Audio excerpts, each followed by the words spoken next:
Hello everybody, my name is Renee and welcome to the Go Within channel. Today is Workout Wednesday. I have a great pose for you that I think you're going to love. Today's pose is all about stretching tight lower back muscles. So whether it's from doing yard work, a hard workout, or sitting in a chair for a long period of time, our lower back muscles sometimes can get so tight and it can become very painful. This pose is excellent to kind of have in your back pocket in case those muscles get really tight. To do this pose, I suggest you have three things handy. Have your yoga mat out, have one yoga block, and a blanket.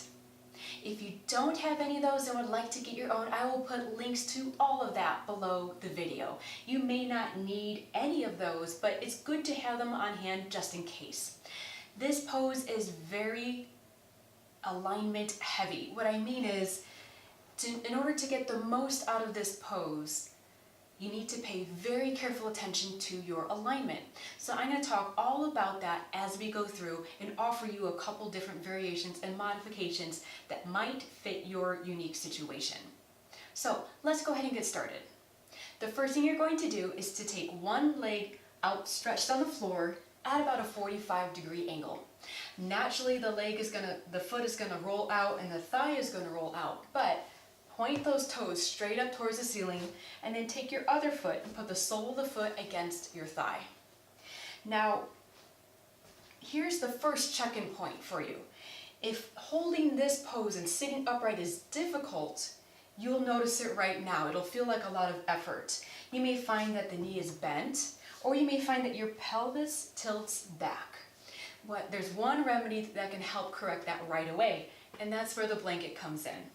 The blanket is going to serve to elevate my hips a little bit so that my pelvis can be upright.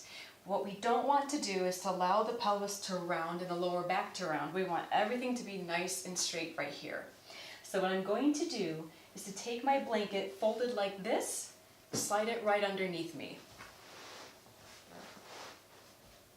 That just gives me a little bit of lift. Now, if your hips are really tight, you may want to fold that blanket again in half and lift your hips even a little bit higher. For now, I'll just leave the blanket on the single fold like I showed you.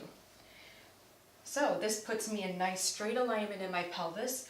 My knee joint is straight and my toes are pointing up and we're ready to go. The next thing I'm going to do is to take my block. Now you can use the block on technically 3 different heights, but I'm going to offer 2. This is what I call the middle height. This is what I call lowest height. You could also use no block at all. I'll show that at the end. For right now, start with the block right by your knee. Forearm and palm are up. Make sure these toes are still pointing up because sometimes we forget and the leg rolls out. So with the palm upright, I'm going to take my other hand and reach over the top. This top hand, the palm wants to be facing down, reaching towards my toe. Now, here's your second check-in point. What is the rotation of your rib cage? So when we're doing this pose, what we want to do is reach straight over the top. What tends to happen is the rib cage turns towards the leg, and what we want to do is rotate out and then tip over towards the outstretched leg. So let's take this one step further. If you try that with your arm on the block this height and it feels kind of easy, I recommend taking the block to the next lower height. That's going to bring you into the pose deeper. Only go to that level if you have good form and alignment in the first version.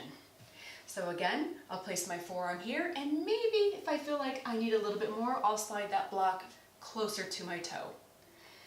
Then I'll take my other arm over the top, and I'm looking up towards the ceiling. If that bothers your neck, turn your gaze downward or somewhere that is more comfortable for your neck. Never hold it if it's starting to hurt your neck muscles. Find a position maybe towards the floor that's more comfortable.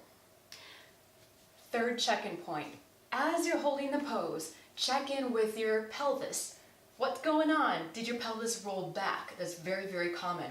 So as I'm holding this right here, if my pelvis is tilted back and I'm kind of slouching, that's your cue. Come back into alignment, bring that pelvis up just like it was when you started, and then go into it again. Next, if you feel like, okay, I can do that, but I don't really need the block. Maybe you have some good flexibility in your lower back. Put that block aside, extend that forearm on the ground, maybe grab hold of your big toe if you're not wearing shoes like I am, or in this case, I'm just gonna hold on to my shoe. Rest the forearm on the floor, reach the arm over the top as far as you can go.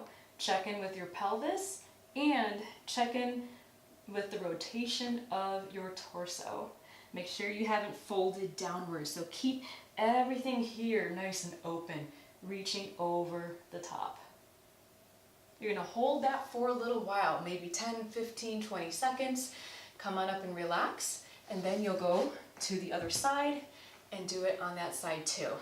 So what you're doing here is stretching your spinal erector muscles along the lower back, as well as your deeper hip flexor muscles, especially your psoas. You will likely feel a tremendous stretch right here, and that's so good. One modification I want to offer. If you are doing this and you have any kind of shoulder issue, what you can do is take the pose and place your hand right here. Then tip over into the pose. So again, everything is the same. You have the rotation of the torso, you're leaning over, everything is great. So if this bothers your shoulder, don't do it. Leave the hand here. As long as you have everything else in place, with the toe pointing up, leg and the femur are upright, hips are in the right position, and the torso is opening out, you'll still get all the same benefits of the pose. All right? I hope that has helped make your low back feel just great and relaxed and wonderful.